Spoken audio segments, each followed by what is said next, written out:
Day 1. Arrival in Athens.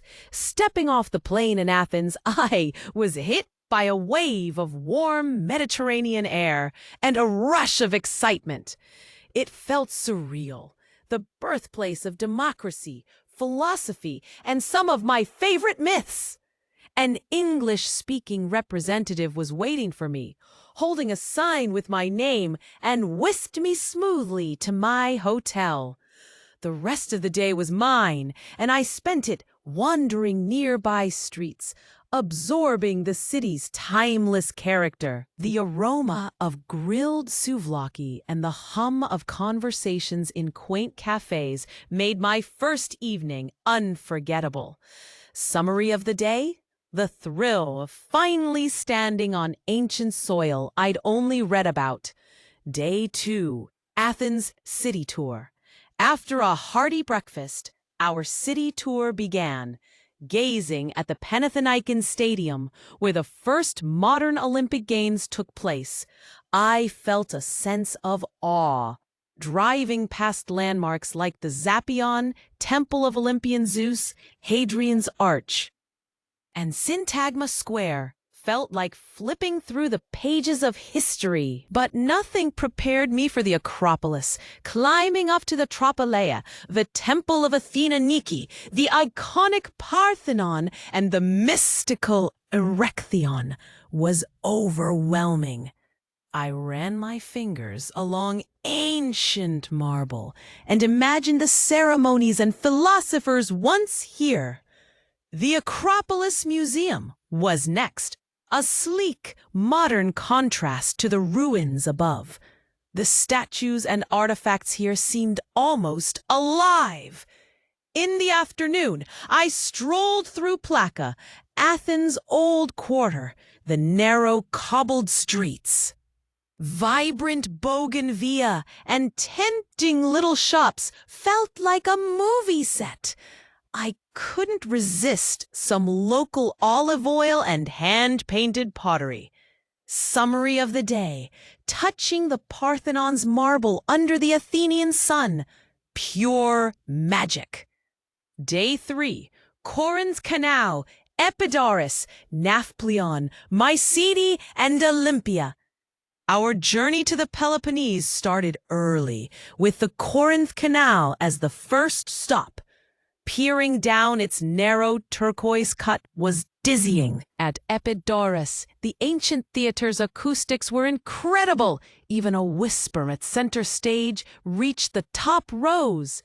A brief pause in Nafplion, Greece's first capital, revealed neoclassical facades and sea views that made my camera work overtime. Mycenae was like stepping into Homer's epic. The Cyclopean walls, Lion's Gate, and tomb of Agamemnon made me feel tiny next to their grandeur. We reached Olympia by evening.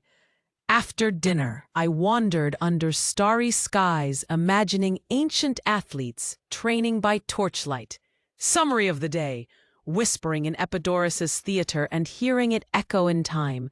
Day 4, Olympia, Patras, and Delphi. After breakfast, we toured Olympia's archaeological site. Standing in the original Olympic Stadium was exhilarating.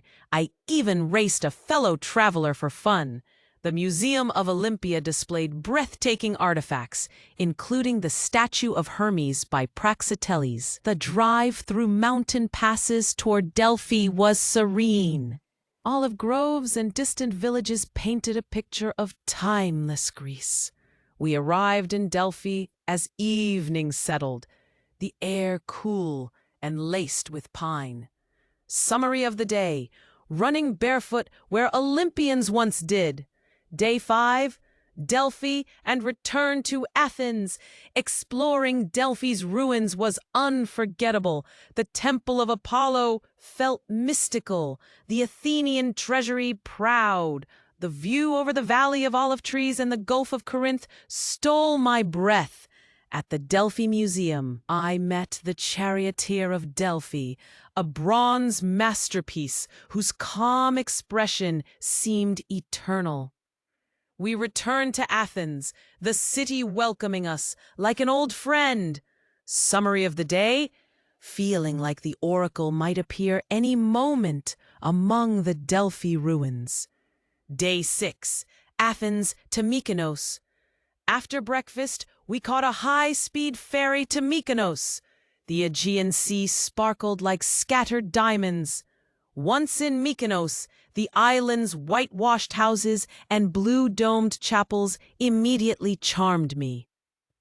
The rest of the day was at leisure. I wandered the labyrinthine streets of Kora, snapping endless photos.